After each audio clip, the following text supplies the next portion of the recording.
Coach, this team beat you guys by 25 a few weeks ago. What do you credit this turnaround like this?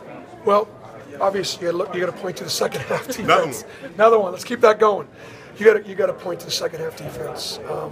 Jordan Granger started off with a turnover and a dunk, and we did just as good a job of guarding their stuff. They run great stuff. I thought we were physical defensively. We got ourselves in a little bit of foul trouble early in the second half, kind of trying to jam some of their sets.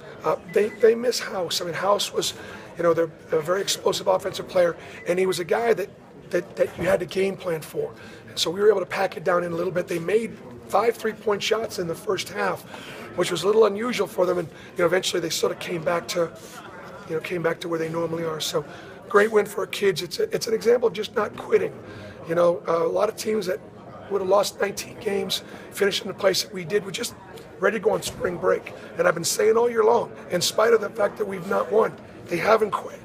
And they're being rewarded for that right now.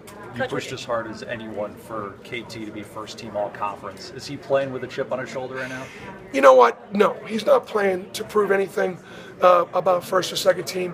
He recognizes that there were 8 other great players on that first team.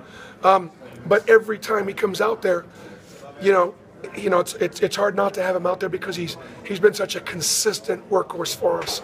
And trust me when I tell you, he'd much rather win games than win awards individually.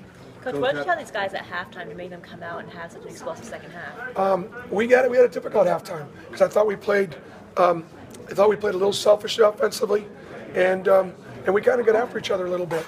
But I tell you what, again, along the lines of a group that cares about each other, they took very difficult criticism from me, forgave me for it, and again bought into what it's going to take. And I just think it's a team that's got some character. Adversity reveals character. Our character has been revealed, and we've got plenty of it. Bruce, talk about the rebounds. You guys hung in there. Well, you focus on ways you can win. And number one, for Jordan Granger, I said, if Jones has a big game again, we can't win.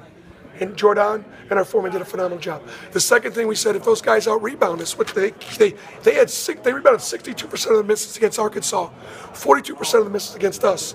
And, we had 27 defensive rebounds. They only had 5 offensive rebounds. And Simeon had 7 defensive rebounds. Jordan had 7 defensive rebounds.